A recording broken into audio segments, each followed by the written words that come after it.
Hello, thanks very much for joining us here on BBC News. Well, the leaders of the two most powerful nations on earth are in the midst of a virtual summit to seek ways to calm the increasingly tense relations between China and the United States. Joe Biden and Xi Jinping exchanged initial pleasantries at the start of discussions, which are expected to address some of the key differences between the two countries, from issues of human rights to territorial tensions. In opening remarks, both men spoke of the need for a sound and steady relationship. They also talked of mutual respect. Mr. Biden also said they needed guardrails to help prevent conflict.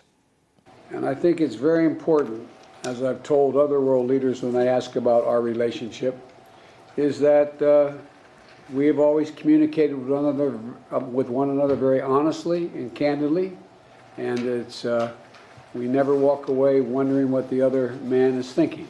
And I think that's an important ingredient for this relationship, to be open and candid in terms of our relationship.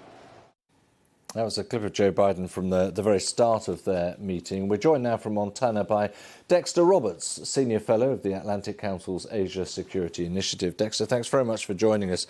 We got all the nice stuff at the top of mutual respect, etc. They will have to delve into the nitty-gritty, won't they, and issues like Taiwan, which are very long-running and certainly going to survive long beyond this meeting. Oh, absolutely. I think that all the issues of substance and the many disagreements between the countries will be raised. Industrial policy is a big concern of the Biden administration when it comes to economics and trade, human rights with Xinjiang, Hong Kong, and of course, as you just mentioned, Taiwan. And China, for its part, is concerned about what it views as internal meddling by the U.S. and its sovereign issues, which it would put Xinjiang, Taiwan, and Hong Kong all in that category. I do think that it's going to be a very tough slog. I don't expect substantive agreements or much substantive at all to come out of these meetings. Joe Biden referred to putting in place common sense guardrails, and I think that's about all they can hope for. Restart the relationship between the two leaders, which apparently has been relatively good.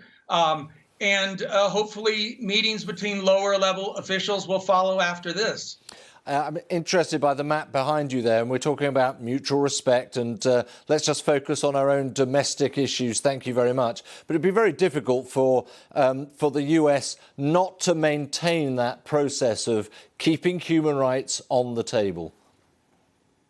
Yeah, I absolutely think that human rights will be raised, and probably pretty forcefully, by President Joe Biden. What I don't think is we're going to see any sort of compromise on the Chinese side. That's one of those, as I just mentioned, areas that they really put in the category of their own sovereignty. And I expect real pushback there.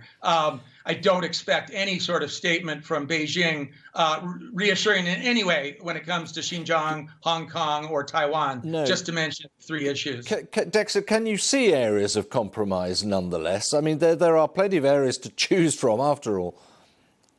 Yeah, well, I think both sides have highlighted the fact that they very much need to cooperate on climate change. We saw the agreement on the sidelines at COP26 between China and the U.S. on dealing with climate change. Xi Jinping, in his opening remarks earlier today, mentioned cooperation on climate change and also on global health and the pandemic. So those are clearly areas which both sides see the need for cooperation. And I imagine we could see some progress going forward in areas like that. Just one last point. I mean, both these gentlemen have been around the block a few times. They know each other to a certain extent. Can that still make a difference in this day and age?